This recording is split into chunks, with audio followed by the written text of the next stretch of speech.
Hello everyone, स्वागत है आप सभी का आपके अपने यूट्यूब चैनल में। दोस्तों, आईटीआई प्रैक्टिकल पेपर 17 जुलाई से शुरू हो चुके हैं। सेकंड ईयर का जो प्रैक्टिकल पेपर है ये 21 और 22 जुलाई को होगा। आज के वीडियो में इलेक्ट्रीशियन ट्रेड का सेकंड ईयर का प्रैक्टिकल पेपर लेकर आ चुका हूं। यही पेपर आएगा, तो पूरा वीडियो लास्ट तक देखना। पास अगर करना है, प्रैक्टिकल नंबर अच्छे लेकर आना है, तो पूरा वीडियो लास्ट तक जरूर देखना। आपका प्रैक्टिकल पेपर 250 नंबर का होता है, जिसमें से 150 नंबर मिनिमम आपको पास होने के लिए लाना होता है। पर अगर आप ये वीडियो देखकर जाओगे तो बहुत ही अच्छे नंबर से पास हो गए। इसलिए पूरा वीडियो लास्ट तक देखना, बीच में वीडियो को छोड़कर मत जाइएगा, पूरा वीडियो लास्ट तक देख लीजिएगा। तो चलिए स्टार्ट करते हैं सेकंड ईयर का इलेक्ट्रीशियन ट्रेड का प्रैक्टिकल पेपर। वीडियो को जिसने भी लाइक नहीं किया है तो सभी प्यारे दोस्त एक बार लाइक कर दीजिएगा। आपके लिए इतना मेहनत कर रहा हूं, तो सभी प्यारे दोस्त एक बार वीडियो को लाइक कर दो। और ज़्यादा से ज़्यादा अपने सेकंड ईयर के दोस्तों की मदद करने के लिए, जो भी आपके सेकंड ईयर के आईटीआई के दोस्त हैं इलेक्ट्रीशियन के, उन तक ये वीडियो पहुंचा देना, शेयर कर देना। जितने भी ग्रुप है सभी में इसको शेयर जरूर कीजिएगा। आईटीआई की रोजाना आप फर्स्ट ईयर सेकंड ईयर की सभी ट्रेड की वीडियो देखना चाहते हैं तो इस चैनल को आप सब्सक्राइब करके नोटिफिकेशन को ऑन कर लो। तो आइए स्टार्ट करते हैं वीडियो। तो देखिए दोस्तों, practical paper second year electrician trade का आपके स्क्रीन पे आ गया है। टोटल जो ये पेपर है ये 250 नंबर का है, जिसमें से 60% यानी कि 150 नंबर आपको मिनिमम लाना ही होगा अगर आपको पास करना है। तो इसके लिए आपको 8 घंटे का समय मिल रहा है। अटेम्प्ट ऑल क्वेश्चन, जितने क्वेश्चन दिए गए हैं सारे के सारे जो प्रश्न है वो आपको करना जरूरी है। एक भी प्रश्न छोड़ दोगे तो फेल हो जाओगे, इसलिए पूरे प्रश्न करना जरूरी है। सारे क्वेश्चन एक बार देख लेते हैं, बाद में आपको इनका हल बताऊंगा। जैसे कि पहला क्वेश्चन दिया है, start run and reverse direction of rotation of DC shunt motor. 50 number मिलेगा इस क्वेश्चन को करने के लिए। 3 भागों में क्वेश्चन है। पहला ए है ऑप्शन की draw the circuit diagram to run and reverse direction of rotation of DC shunt motor. B number option है, write the required tools instrument materials with specification and steps to perform the above task. C number यहाँ पे question है, start run and reverse direction of rotation of DC shunt motor. ये है पहला question. पहले मैं फटाफट से आपको पेपर दिखा देता हूँ, उसके बाद इसका हल करूंगा मैं। सेकंड नंबर क्वेश्चन आपको दिया है, connect star and run 3 phase induction Motors bye manual star delta starter. 100 number का क्वेश्चन है ये। इसमें भी आपको 3 भाग दिया है। पहला भाग है, draw the circuit diagram to connect 3 phase induction motor by using manual star delta starter. B number यहाँ पे भाग है, write the required tools accessories materials with specification and sequence steps with safety measures for performing the above task। C number यहाँ पे जो question है वो है, wire up the control circuit connect manual star delta starter to motor star and run 3 phase induction motor. ये है आपका second number question. Third number question है इस प्रैक्टिकल का, test for continuity and insulation resistance of alternator. थोड़ा paper साफ नहीं है, उसके लिए माफी चाहता हूँ आपसे। मैं जो बोल रहा हूँ ना उसको आप सुनते रहिएगा ध्यान से। यहाँ पे पहला, इसमें भी 3 भाग दिए हैं। पहला ए भाग है, draw the circuit diagram of testing continuity and insulation resistance of alternator. B भाग है, write the required tools instruments and consumable materials with specification and sequence steps to test for continuity and insulation resistance of alternator। C option है, test for continuity and insulation resistance of alternator. तो ये आपके 3 question हैं इस practical paper में। पहला question 50 का है, दूसरा क्वेश्चन 100 और तीसरा क्वेश्चन भी 100 नंबर का है। अब ये करना कैसे है उसका हल देख लेते हैं। सबसे पहले मैं आपको फर्स्ट प्रैक्टिकल का जो क्वेश्चन है 50 नंबर का, ये हल करवाता हूँ। उसके बाद अपने सेकंड और थर्ड क्वेश्चन करेंगे। तो देखिए, सबसे पहला जो हमारा काम होता है जब भी हम कोई प्रैक्टिकल का क्वेश्चन करते हैं, तो सबसे पहले हमें प्रयोग का नाम, नेम ऑफ एक्सपेरिमेंट के साथ शुरू करना चाहिए। स्टेप बाय स्टेप बताऊंगा कैसे लिखना है आपको। रिटन कॉपी में जितना आप अच्छे तरीके से लिखोगे ना, उतना ही एग्जामिनर आपसे प्रभावित होगा और आपको मैक्सिमम नंबर देगा। तो जैसे जैसे मैं यहाँ पे लिखा हूँ ना, आपको भी वैसे वैसे ही उसी दिन प्रैक्टिकल के दिन लिखना है। तो यहाँ पे फर्स्ट जो क्वेश्चन है उसका आंसर बता रहा हूँ। फर्स्ट क्वेश्चन का आंसर ये है, सबसे पहले आपको प्रयोग का नाम लिखना है। डीसी शंट मोटर को चालू करना, चलाना और घूर्णन दिशा को पलटना। Start run and reverse the direction of rotation of DC shunt motor. यही था ना पहला क्वेश्चन, देख लीजिए एक बार। डीसी शंट मोटर के बारे में था पहला question, start run and reverse direction of rotation of DC shunt motor. तो सबसे पहले प्रयोग का नाम लिखना है कि प्रैक्टिकल का नाम क्या है, तो ये हमने लिख दिया है। इसके बाद स्टेप नंबर 2 क्या है, ये इसका डायग्राम बनाना है आपको। ये वेरी इंपॉर्टेंट है, सबसे इंपॉर्टेंट चीज़ आपके प्रैक्टिकल की यही होती है कि आप डायग्राम कितना सुंदर बनाते हैं। तो वेरी वेरी इंपॉर्टेंट है।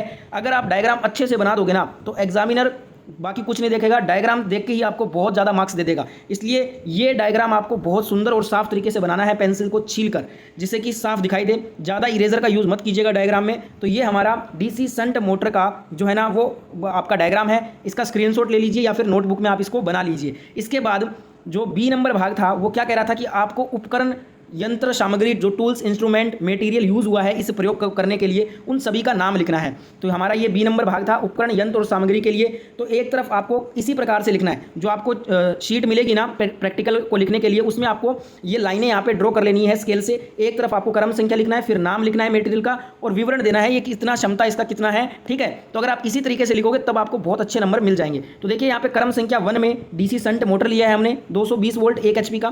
क्रम संख्या 2 है डीसी सप्लाई हमने ली है 0 से 250 वोल्टेज डीसी के लिए। 3 नंबर यहाँ पे है डीपीएसटी स्विच लिया है 250 वोल्टेज 10 एम्पियर का। 4 नंबर पे हमने रियोस्टेट लिया है 100 ओम और 1.5 एम्पियर का। 5 नंबर पे हमने कनेक्टिंग तार लिया है 1.5 स्क्वायर mm का। 6 नंबर पे हमने सामग्री ली है स्क्रू ड्राइवर सेट, ठीक है। 7 नंबर पे हमने नोज प्लायर और साइड कटर लिए हैं। 8 नंबर पे हमने मल्टीमीटर लिया है एसी और डीसी जांचने के लिए, और एक हमने इंसुलेटिंग टेप लिया है। तो ये हो गई हमारी सामग्री जो हमने यूज की है इस प्रयोग को प्रैक्टिकल को करने के लिए। उसके बाद सी नंबर पे हमने, ये तो मैंने ABC लिखा है ना, ये इसलिए लिखा है क्योंकि हमें यहाँ पे क्वेश्चन में मेंशन किया हुआ था, आप देख सकते हैं। पहले क्वेश्चन दे दिया, उसके बाद में ABC 3 तरीके से आपको ये पूरा प्रैक्टिकल करना था।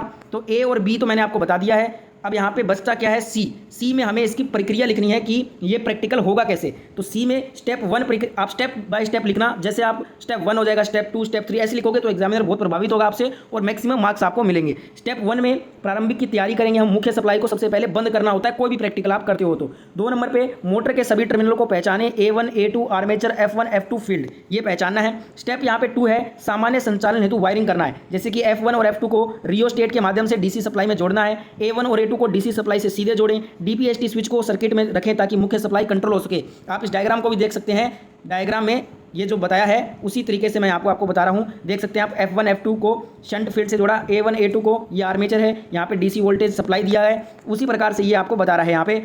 इसके बाद स्टेप हमारा 3 क्या है, स्टेप 3 है मोटर को चालू करें, स्टार्ट द मोटर। रियोस्टेट को अधिकतम रेजिस्टेंस पर सेट करें, डीपीएसटी स्विच ऑन कर दें। रियोस्टेट को धीरे धीरे एडजस्ट करें, मोटर को चालू होकर घूर्णन शुरू करेगी।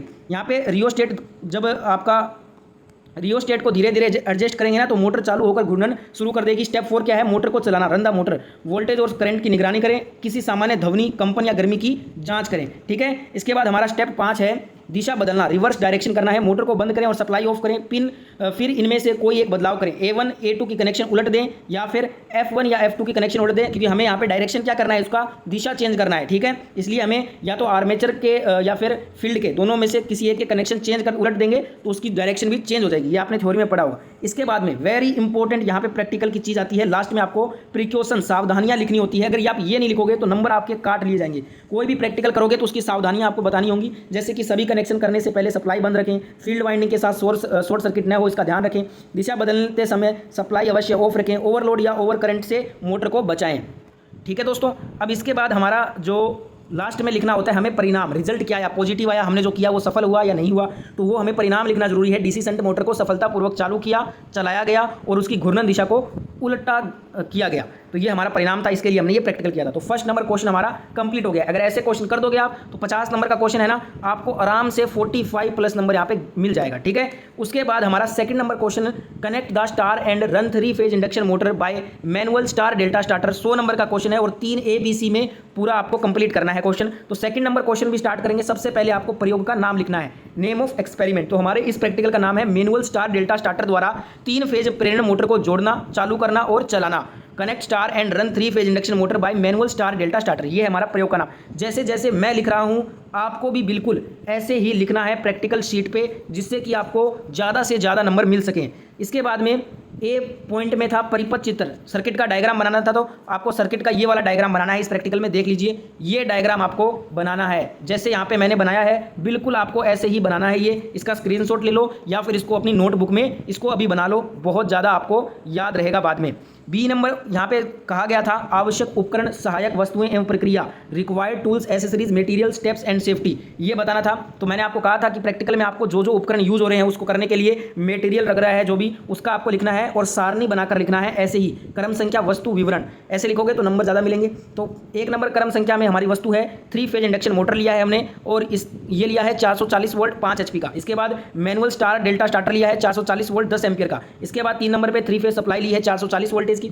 उसके बाद 4 नंबर पे हमने लिया है वायर, PVC इंसुलेटेड वायर लिया है 2.5 स्क्वायर mm या इससे अधिक। 5 नंबर पे हमने स्पैनर सेट लिया है 6 mm, 8 mm या 10 mm का। इसके बाद हमने मल्टीमीटर लिया है और ये जो है ना कंटिन्यूटी प्लस वोल्टेज टेस्ट है, और फिर स्क्रू ड्राइवर सेट लिया है, flat and Phillips insulation tape लिया है। तो ये थी हमारी सेकंड प्रैक्टिकल को करने की पूरी आवश्यक सामग्री जो हमने यहाँ पे लिख दी है।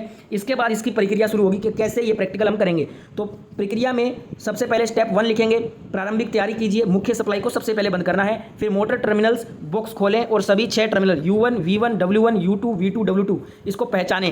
स्टेप यहाँ पे 2 है, वायरिंग करें। मोटर के U1, V1, W1 टर्मिनल को स्टार्टर के आउटपुट से कनेक्ट करें। U2, V2, W2 को आपस में जोड़कर एक स्टार पॉइंट इनिशियल स्टार्ट के लिए बनाएं। सप्लाई के 3 फेज को स्टार्टर के इनपुट टर्मिनल से जोड़ें। ठीक है। स्टेप यहाँ पे 3 है हमारा, स्टार्टर को जोड़ना, कनेक्टिंग स्टार्टर। स्टार्टर पर लगे 3 स्विच की स्थिति को जांचें, ऑफ, स्टार, डेल्टा, ये 3 जो स्विच हैं इनकी स्थिति को जांचना है। उसके बाद कनेक्शन चेक करें और सुनिश्चित करें कि सभी टर्मिनल ठीक से टाइट किए गए हैं। स्टेप नंबर 4 रहेगा, मोटर को चालू करना। स्टार्टर को स्टार पोजीशन में घुमाकर मोटर चालू करें। कुछ सेकंड बाद 3 से 10 सेकंड के बाद स्टार से डेल्टा में शिफ्ट करें। स्टेप 5 है, मोटर को चलाना। मोटर सामान्य ध्वनि और स्पीड से चलनी चाहिए। वोल्टेज और करंट की निगरानी करें। ठीक है। तो ये हमारा पूरा स्टेप है जिससे हमने ये प्रैक्टिकल किया है। इसके बाद हमें सावधानियां लिखनी है, ये बहुत ज़रूरी है। ये नहीं लिखोगे तो नंबर काट लिए जाएंगे। जैसे कि सप्लाई चालू करने से पहले सभी कनेक्शन दोबारा जांच कर लें। स्टार से डेल्टा में स्विचिंग के दौरान झटका न लगे, इसलिए हैंडल सावधानी से चलाएं। उपकरणों को सूखी और सुरक्षित जगह पर रखें। किसी भी फेज में शॉर्ट सर्किट न हो, इसका ध्यान रखें। वायरिंग साफ और टाइट होनी चाहिए। ये हमने सावधानियां भी पढ़ ली हैं। इसके बाद हमारा 3 नंबर क्वेश्चन आता है। 2 क्वेश्चन हमने कंप्लीट कर लिए हैं। 3 नंबर क्वेश्चन है, test for continuity and insulation resistance of alternator. 100 number का क्वेश्चन है। इसको भी A, B और C में पूरा करना है। तो 3 नंबर क्वेश्चन का पहला हमें सबसे पहले नेम ऑफ एक्सपेरिमेंट, प्रयोग का नाम लिखना है। तो प्रयोग का नाम क्या है? कंटिन्यूटी और इंसुलेशन रेजिस्टेंस की जांच करना। Test for continuity and insulation resistance of alternator. ठीक है। तो ये हमारा प्रैक्टिकल का नाम है। इसके बाद सबसे पहले हम इसका जो है ना डायग्राम बना लेंगे। डायग्राम वेरी इंपॉर्टेंट है। अगर कोई भी प्रैक्टिकल कर रहे हो उसका डायग्राम अगर आप नहीं बनाते हैं तो आपको नंबर नहीं दिए जाएंगे। सबसे ज़्यादा नंबर डायग्राम के ही होते हैं। अगर आप डायग्राम बना देते हो और हल्का फुल्का भी लिख देते हो तब भी आपको बहुत ज़्यादा नंबर मिलते हैं। तो ये डायग्राम आप इसको नोटबुक में बना लीजिए या फिर इसका स्क्रीनशॉट ले लीजिए। मैं तो कहूँगा आप नोटबुक में बनाइए, इससे आपकी प्रैक्टिस भी होगी। इसके बाद B नंबर हमारा जो भाग है वो है टूल्स, इंस्ट्रूमेंट्स एंड मटेरियल्स। ये वेरी इंपॉर्टेंट होता है। इसके लिए मैंने आपको बताई दिया है कैसे बनाना है। चार्ट के रूप में आपको बनाना है। जैसे यहाँ पे मैंने लिखा है वैसे ही आप चार्ट के रूप में बनाइएगा। जैसे कि क्रम संख्या, नाम और स्पेसिफिकेशन कितनी है उसकी। 1 नंबर पे हमने लिया है मल्टीमीटर, डिजिटल है, 0 से 200 ओम की रेंज है इसकी। 2 नंबर पे हमने मेगर लिया है, 500 वोल्ट या 1000 वोल्ट, मैनुअल हैंड ऑपरेटर है। 3 नंबर पे हमने टेस्ट लीड ली है, PVC वायर अच्छी इंसुलेशन के साथ। 4 नंबर पे हमने स्क्रू ड्राइवर लिया है, फ्लैट एंड स्टार टाइप का। इसके बाद हमने इंसुलेशन टेप लिए हैं, ब्रश और कपड़ा लिया है साफ करने हेतु। इसके बाद हमने अल्टरनेटर लिया है, AC synchronous machine, 3 phase 5 kVA या इसके कोई समान। अब यहाँ पे हमारा दूसरा है इंसुलेशन रेजिस्टेंस का, इसका टेस्ट करना। ये हमारा प्रैक्टिकल था। इंसुलेशन टेस्ट करने के लिए हम सभी टर्मिनल और बॉडी सूखी और साफ होनी चाहिए। 500 वोल्ट या 1000 वोल्ट का मेगर उपयोग करें। मेगर का एक लीड फेज टर्मिनल R या U1 से और दूसरा लीड मोटर की बॉडी से जोड़ें। हैंडल को घुमाएं या बटन दबाएं और रीडिंग देखें। यदि इंसुलेशन रेजिस्टेंस 1 मेगा ओम से कम आता है तो वाइंडिंग सुरक्षित मानी जाती है। यदि प्रक्रिया सभी फेज R, Y, B या U1, V1, W1 के लिए करें। ठीक है। और इसके बाद हमें सावधानियां लिख देनी है। परीक्षण के समय अल्टरनेटर को किसी सप्लाई से न जोड़ा जाए। कंटिन्यूटी टेस्ट से पहले प्रोब अच्छी तरह जोड़ा हो। इंसुलेशन टेस्ट करते समय इंसुलेशन टेप और दस्ताने पहने। गीले या धूल भरे टर्मिनल पर मेजरमेंट गलत हो सकता है, पहले साफ कर लें। मेगर की रेटिंग को हमेशा अल्टरनेटर की रेटिंग के अनुसार चुनें। इसके बाद हमारा परिणाम क्या निकला ये लास्ट में लिखना होता है। कंटिन्यूटी टेस्ट द्वारा अल्टरनेटर की वाइंडिंग निरंतर पाई गई है। इंसुलेशन रेजिस्टेंस टेस्ट में 1 मेगा ओम से अधिक रेजिस्टेंस मिला, अंततः वाइंडिंग सुरक्षित है। ठीक है। तो ये थे हमारे तीनों क्वेश्चन के आंसर जो मैंने आपको बताए हैं। ये प्रैक्टिकल पेपर दोस्तों इलेक्ट्रीशियन सेकंड ईयर का एनुअल एग्जामिनेशन था, 2 ईयर ट्रेड का प्रैक्टिकल का, जिसमें हमने सारे क्वेश्चन अटेम्प्ट कर लिए हैं। टोटल 250 में से 150 नंबर लाना है पास होने के लिए। पर जैसे मैंने आपको कहा है अगर आप ऐसे करोगे प्रैक्टिकल तो आपको मान के चलिए 220 प्लस नंबर ही मिलेंगे, ज़्यादा से ज़्यादा नंबर। वीडियो कैसा लगा अपना फीडबैक देना। आपका फीडबैक बहुत इंपॉर्टेंट होता है। कोई गलती हुई है तो माफ़ कीजिएगा। वीडियो को आप सभी दोस्त एक बार लाइक कर दीजिए अगर आपको मेरी मेहनत अच्छी लग रही है। और इस वीडियो को, इस प्रैक्टिकल के वीडियो को आपके जो भी दोस्त हैं जो सेकंड ईयर में हैं और इलेक्ट्रीशियन ट्रेड में हैं उन तक ये वीडियो पहुँचाना आपका काम है। आपके दोस्त की मदद हो जाएगी। इसलिए सभी दोस्तों के साथ में शेयर जरूर करना, दबा के इस वीडियो को जितना हो सके सभी ग्रुप में शेयर कीजिएगा। अगर आप ITI से जुड़ी और वीडियो देखना चाहते हैं तो इस चैनल को आप सब्सक्राइब करके नोटिफिकेशन ऑन कर लीजिए। मैं मिलता हूं नई वीडियो में। जय हिंद, वंदे मातरम।